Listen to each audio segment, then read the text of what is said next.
Welcome to Wealth Runs Deep, the year I made my first million. And I wasn't fixated on making the million, but I was fixated on getting out of my situation and becoming the next version of Ashley. I refused to stay somewhere less than what I knew I deserved. However, I did not have the money at all. I see Empify in a couple years being worth over $20 million, thousands of people on your platform. I'm like, yes, girl. And so it got my mind as an entrepreneur, as someone who pretty much has no marketing department. I have a small team. I don't have love in my life. I don't know what's happening, but I had hope. And I remember laying on the bed. I wake up the next morning and I pick up my phone. And one of the platforms we use for our customizable link said, you have to pay more money. So here I am. The platform tells me I've exceeded the number of clicks. And I'm like, how is it possible that I exceeded the number of clicks? Where am I even using a custom link? And I said, oh my goodness, it's on LinkedIn. In that moment, I'm watching a post on LinkedIn go viral. Thousands of people are commenting. I call my mom like, oh my gosh, mom, my post is going crazy on LinkedIn. Put my big girl pants on, go outside. And in that moment, something inside me was just like, I need to see the next version of you. And this is not the environment that's going to create the Ashley you have dreamt of becoming. I never lost sight of who I was becoming, but I also acknowledged the sadness and the feeling that I had and the discomfort of the caterpillar in me having to slowly die to become a butterfly. What does the millionaire you look like? What do they wear? Who do they talk to? Where do they travel? What is their day-to-day like? Let's start recreating that calendar of you. I challenge you to start creating the life of someone that has the ability to make $83,333 a month. So when it comes to making that first million, let go of the number and start owning who you are and let the money come to you. Welcome to Wealth Runs Deep. I want to talk to the person who is trying to understand what it truly takes to reach a different level in their life. When people ask me about making my first million, they're usually asking about the moment. The truth is, the moment doesn't matter if you haven't trained your mind to hold what you are asking for. I became the kind of woman who could earn $1 million long before the money ever arrived. And that took discipline, self-control, uncomfortable choices, and the willingness to show up when life was heavy, busy, and uncertain. This conversation isn't about chasing a number. It's about becoming someone who can stay focused, grounded, and consistent on the days when it will be easier to just fall back into old patterns. So let's talk about the work behind the milestone and what it takes to make your first million.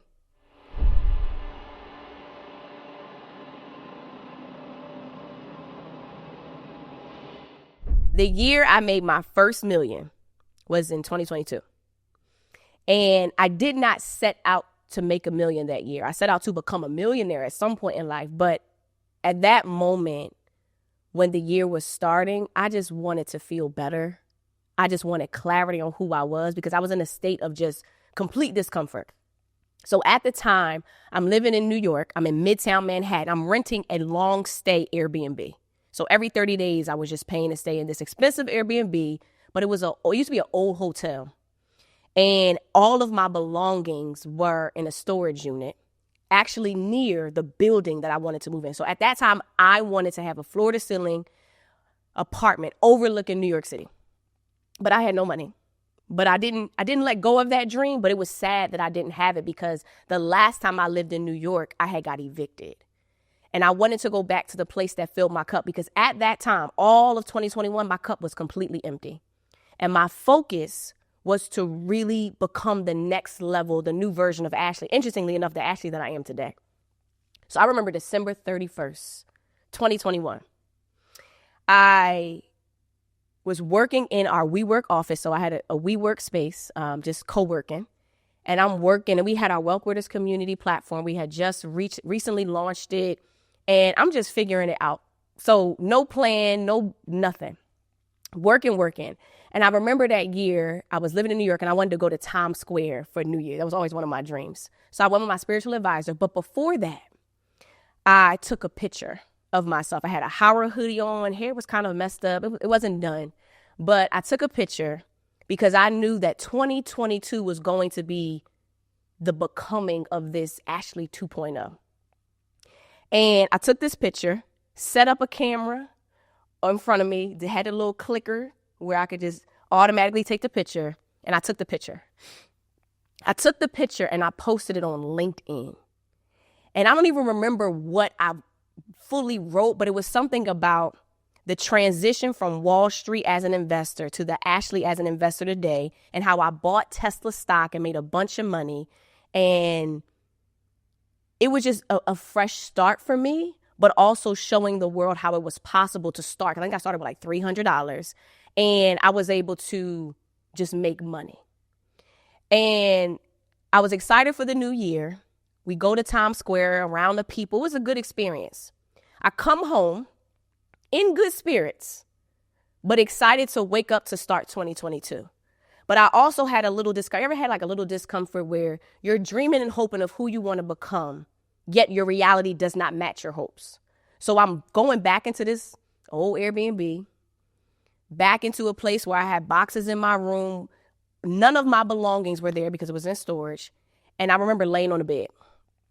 I think I even had to have I had to buy an extra heater because it was cold in the building because it was old and I didn't have enough heat. And I'm just laying there. So boom, I wake up the next morning and I pick up my phone. And one of the platforms we use for our customizable link said, you have to pay more money. So here I am. Every 5 seconds as an entrepreneur, there's always another bill. There's always something. You ever just like hear somebody else asking for money? So I'm like, you're asking me for more money. I'm over here trying to figure out what I'm even doing as an entrepreneur. And the platform tells me I've exceeded the number of clicks. And I'm like, how is it possible that I exceeded the number of clicks? Where am I even using a custom link? And I said, oh my goodness, it's on LinkedIn. So I go to LinkedIn, and in that moment, I'm watching a post on LinkedIn go viral. This post of me looking regular, wearing this Howard hoodie, like I'm just regular, no fancy makeup, nothing. And thousands of people are commenting. I call my mom like, oh my gosh, Mom, my post is going crazy on LinkedIn. So in that moment, I did not know that I needed to put something of value on there that could allow me to generate revenue. And so I ended up putting like a class up there, and we started to make money. So the post is still going. It went viral for like 2 weeks. LinkedIn reached out to me, and that's how my 2022 started. Accidentally creating a post just to add value, looking normal, nothing fancy. And I think at the time we probably made maybe $50,000, $60,000. I can't remember the exact, but it was like, okay, we're making money. And so it got my mind as an entrepreneur, as someone who pretty much has no marketing department. I have a small team. I have practically no money, enough just to pay my bills, to live in this extended stay Airbnb, not sure on the next direction for Empify. I don't have love in my life. I don't know what's happening. But I had hope. And I wasn't fixated on making $1 million, but I was fixated on getting out of my situation and becoming the next version of Ashley. So in those moments, I'm just doing what I need to do, doing my best with Empify, doing my best for our members. But LinkedIn and social media and content, it's like, wow, I just made a normal post and people see me. People read people saw my normal Ashley Fox and they liked it. And sometimes when you're not in the space of who you want to be, you don't think the who you are today is worthy of anything, is worthy of being seen, because you're on the inside, it was messy. The house, I didn't have the fancy house, and I'm still fixated on who I think I'm supposed to be in the eyes of the world, right? So I continue to focus on Empify, building our Wealth Builders Community app platform, still creating content, but now on LinkedIn. And I remember that year, we got a partnership, our first B2B partnership with our tech platform with the mayor of Atlantic City. And so in that moment, things are rolling for Empify. And we're becoming the company I dreamt of, but I didn't dream of it in that year, in that moment. And sometimes when you have such big dreams, you try to put a deadline, a date, and attach what you think is supposed to be. Yet in reality, it wasn't on my timeline. It wasn't on my not necessarily my timeline. It wasn't my timing. And so we were in conversations with the mayor of Atlantic City. So we're now negotiating a deal That is the biggest deal in Empify history. More money than we had ever had. And I'm excited, but I don't want to mess it up. You ever had like your hands are so close to something you dreamt of and you just don't want to sabotage it. You don't want to mess it up. But I could not get out of the thought of my reality versus my becoming. And I'm in this state of discomfort. I'm in this state of who am I? What am I doing? How am I living? Am I good enough? Am I worthy? Yet my bank account is slowly growing, but not enough to get out that Airbnb to get that dream apartment. But in the midst of this, and this goes for anybody who is not who they want to become, and you might be in that rut of your Airbnb in the middle of Manhattan, old building era, I still wanted to hold on to the idea of my greatness. So I would walk in like my late nights when I was frustrated or sad or just like, why is this happening to me? I would walk to the building that I dreamt of living in. And I would just walk the neighborhood and it was just a sky, literally at the lower Manhattan, one of the best buildings in New York City, just staring at this building, walking into the lobby like I lived there and just really immersing myself and knowing I deserved that place. And that's what I would do when the sadness would pop up, the anger, the confusion, the not knowing. I put myself in spaces so that I could at least get a glimpse of what my dream and becoming could feel like. So we're negotiating this deal and I'm excited. So we go to Atlanta. We had an event for our members in Atlanta. I fly to Atlanta and we had a great event. And I remember talking to a really good friend of mine and we met up that evening and I'm talking to her and I'm telling her about Empify, what we want to do, my dreams, my goals. She could not see how I was living or how much money we had, but I'm selling a dream. And she's like, I see where Empify is going to be. I see Empify in a couple years being worth over $20 million, thousands of people on your platform. And and you ever just have somebody or just listen to something, I'm feeling her energy. I'm like, yes, girl.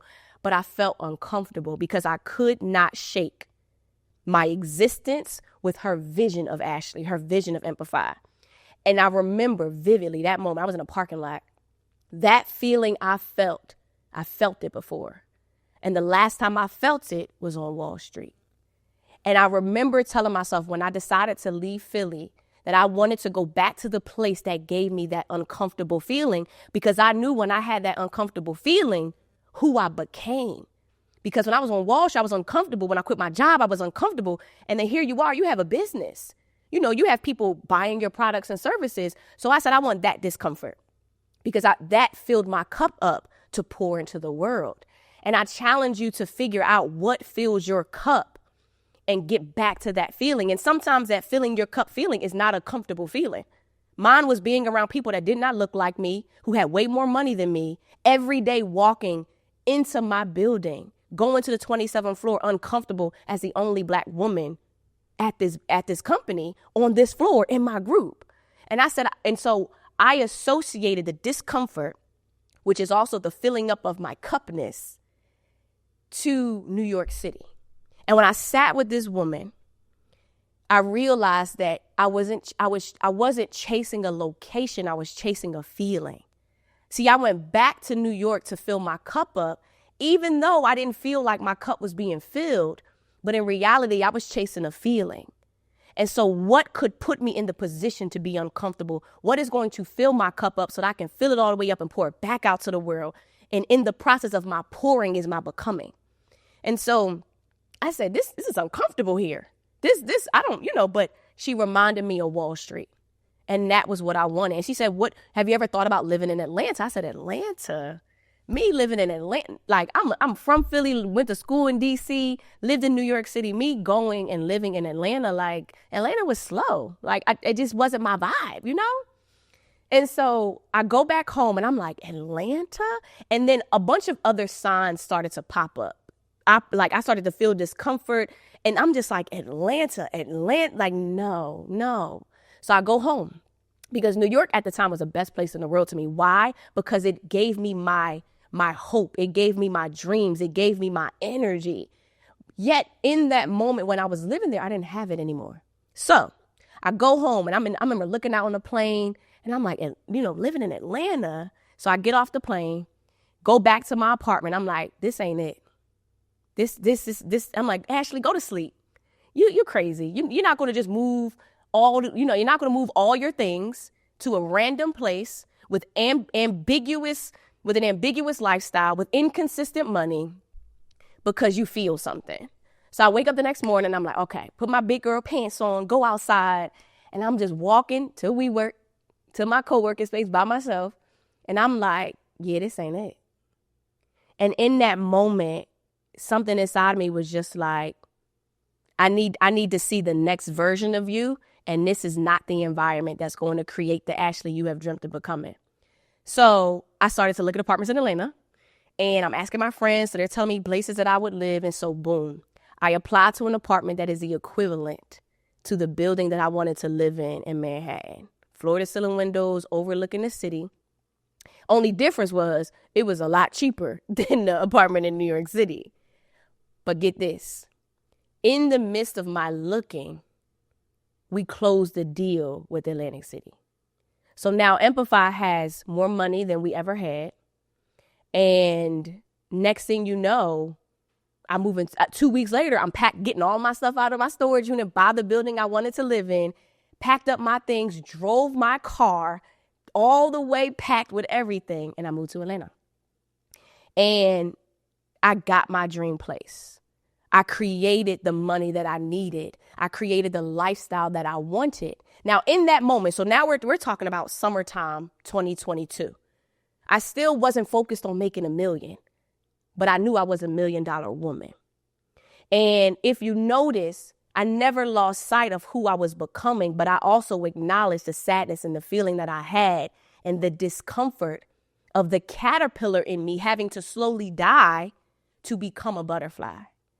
So I'm in Atlanta, and at this point, I have no furniture. I remember sleeping on my floor for the first time, literally on the floor. I didn't even have an air mattress, just sleeping on the floor. I had a bunch of covers, and I just went to sleep staring at the skyline. This is the same girl living in this old Airbnb, walking in New York City post-COVID with no guidance, no structure, hoping that she has enough money to pay the rent to the Airbnb. No love, no connection, just who are you? You ever just felt like, who are you? I don't like this version of me. I am judging this version of me. I don't want the world to see this version of me, but you have to show face to your friends, your family. And I was a business owner, to my community, to my audience, to my employees. And so living in Atlanta, and I love it to this day. And I realized that Atlanta represented the scaling of Empify. You see, I became Ashley M. Fox, but there was another version that I wanted to see within me. And Atlanta represented slowing down to go big. New York represented the hustle and bustle. So look at your life and the phases of your life, because every situation you were in has made you who you are today.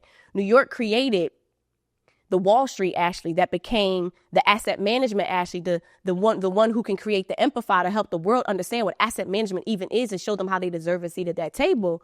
But that represented that phase of my life. And then I had to go through that sense of discomfort. Like, there's more to this. Like, Empify is so much more than this. Ashley is so much more than this. But I had to lose it all to become the Ashley that was able to live in it. So in that moment, I called myself Triple A. I was the aligned Atlanta Ashley. And that's who I literally, that was my name. I was Triple A. And I started to write down, what does Triple A look like? What does the aligned Atlanta Ashley look like? What is her love life like? What is her finances like? What is her business like? And I would write these things down every day so that I could ingrain it and put it in my mind, because at that moment, I'm scared. What if I can't pay my rent in my nice, beautiful dream apartment? What if my money runs out from the deals that we have? What if I can't sustain this? What if I get evicted like I got evicted in New York City? So the PTSD still existed, but I had to reprogram. Sometimes you have to reprogram your mind, restart your mind, rechannel your mind so that you can become so immersed in your becoming so that the old version of you can let go of. So there was a lot of mourning. So I'm learning now in that apartment in New York City, the sadness, the tears, the frustration, the confusion was my mourning. I was grieving the old version of who I was. And I could not fully embrace who I was becoming because I could barely walk. I was an infant. But in that moment, something more was birthed. Something amazing was put inside of me. And so I'm in Atlanta. Now I'm in Atlanta. Still no furniture. I was getting it together. But now I'm like, what if I made content? What if it was so easy for me to be so natural, so normal, so Ashley, and for me to go viral on all platforms? I didn't know you could go viral on LinkedIn. I didn't even know that. And I'm like, well, it was so easy to be me. Let's try this out. So I started to teach and create videos on social media. So the Instagram you might see today, if you go back to 2022, you'll see me in my middle room of my apartment, white wall, tripod, iPhone camera, using the Instagram subtitles that they gave because I had no money for a video editor. And I'm just teaching, giving you information, giving you value, because it was so easy for me to do because I can teach finance like the back of my, like it's so easy. Being an entrepreneur is what they don't teach you in school. So I'm creating content and people are loving it. And I'm like, I'm on to something. So I literally watched my following grow to over 200,000-300,000 in the span of like less than a year because I'm creating content. So now here we are. I'm still not keeping score. I have an accountant who's making sure my taxes and everything are in order. But I'm looking at my numbers, but I don't know how much we're making, what we're doing. I'm just happy to be here. So now we're talking Q3, Q4 of 2022. The content is still going. I'm doing what I need to do. And I have a video that goes viral. We got a new office in Atlanta. I think it's about 3 of us in this office now. And I have a video teaching REITs, which to me is simple. I learned it working with wealthy people. But now I'm seeing the world has no idea what it is. Oh, let me show you what this is. So I make a video, go viral. The hair look good. I look good. But it's going on the internet, going.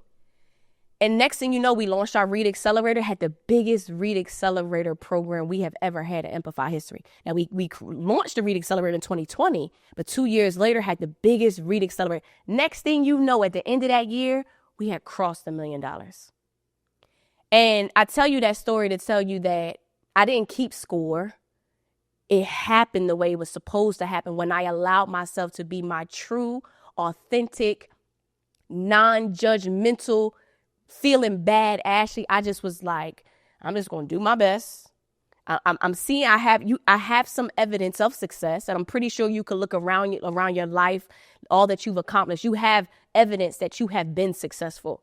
You have evidence that you have gotten through all of your trials and tribulations. It might not have been easy. It might have hurt, but you have the evidence to show who you are and you're becoming of this version. So you know that there is a level that you want to go through, but there's also a level that you have gotten through.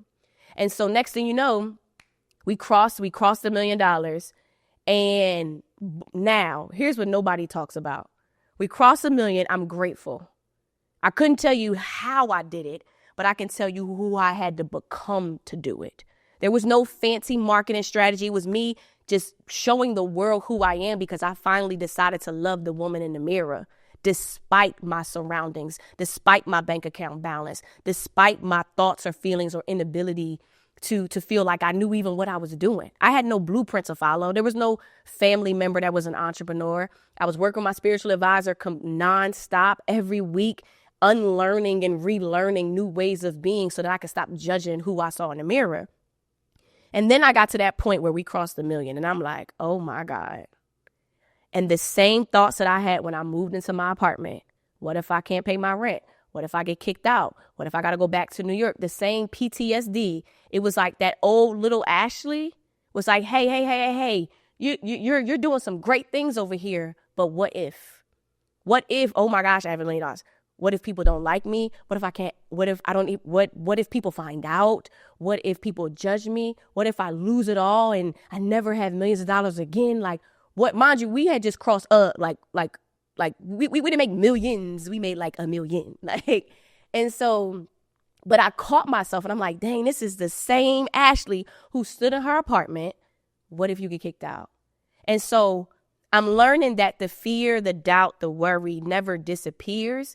You just have to have the awareness around it to know, hey, you sit here. I know why you're scared. You have every right to be scared, but I got this.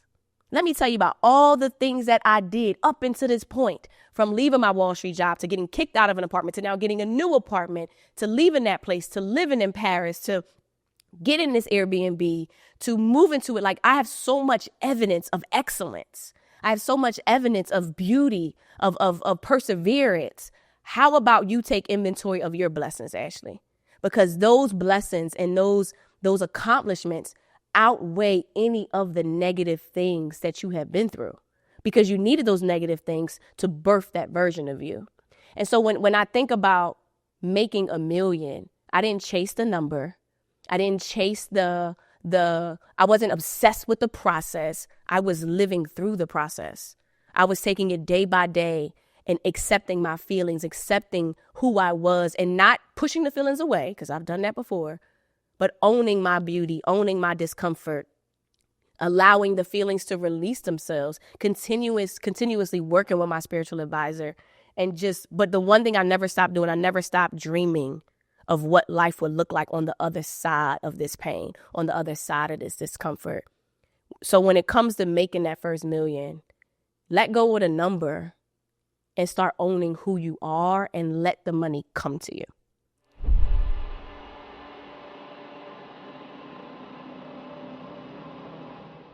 So I want to leave you with a few action items so that you can create the money regardless of the amount. Because one of the biggest things that I learned crossing $1 million is that nothing changed. It felt normal. It felt like, other than what the tax return said, it felt normal, which let me know that I had to become a millionaire to make $1 million. I had to know what to do with that type of money. And what's interesting is when we got to that point, I knew exactly what to do with the money. I had the employees, I had the expenses, I had the dreams. I knew what I wanted to do with that money when I got it. And so I think one of the biggest things people don't know is, even if someone made $1 million, it doesn't mean they had $1 million in their bank account. That's what we made over 365 days. But I knew that I had to normalize what I thought was once so big. So I challenge you to start creating the life of someone that has the ability to make $83,333 a month. What does your life look like? You see, mine look like living in a floor-to-ceiling, beautiful apartment overlooking the city. Mine look like having now not a co-working space, but our own office. Mine look like, oh my gosh, we can now afford to pay people benefits at Empify. Oh my gosh, now you can afford to put your team, yourself on payroll. You don't have to Zelle everybody. But I became the woman who was ready for that. So I challenge you to get yourself ready. Immerse yourself in the life of someone who's made that much money. But understand, it comes with the letting go of who you have been. So I challenge you, start documenting what you need to let go of. What negative thoughts and feelings are you having? What are you saying what is your negative self-talk like? Because in those moments, my belief in Ashley Fox was stronger than my doubt and my inability to become Ashley Fox. So which voice is louder? The one that is talking down on you, or the one that is speaking life into you? Because we have both of them. But at some point I made a shift, and I trusted my becoming more than my reality.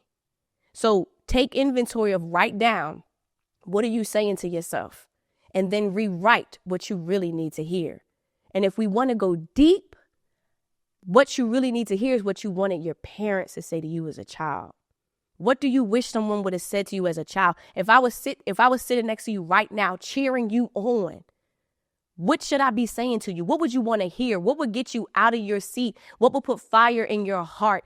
I challenge you to write down what it is you need in your environment. But also, what do you need to let go of within your environment? So that the voice, so that cheerleader, because nobody's going to love on you or celebrate you better than what you do. So get good at loving and cheering you on, Because next thing you know, the world will start to recreate the life you've already given yourself. You'll start to create the love. You'll start to attract the love. You'll start attracting them. You see, we didn't go after that Atlantic City partnership. They found me. They were watching what we were doing. You see, I didn't have to go out and make fancy content. I just was Ashley Fox. And I realized that Ashley Fox was enough for the world. And guess what? The world loved it.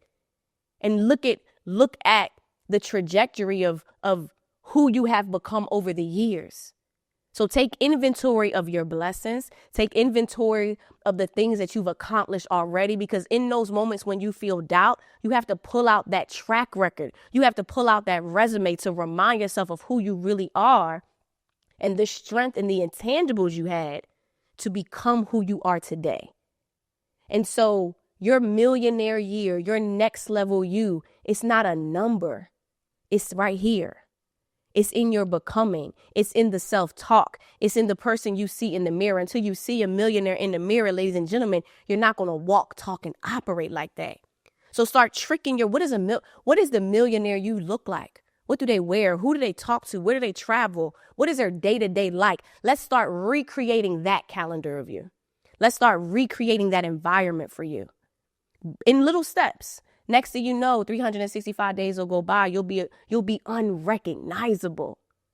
I was in a completely different place than what I was at the top of 2022. So I challenge you, as you start to do your unlearning, as you start to do your loving on you, your celebrating you, your cheering on you, just know that you are exactly where you need to be at the right moment in time. And let's start building who you're becoming, but let's start loving who you are in this moment.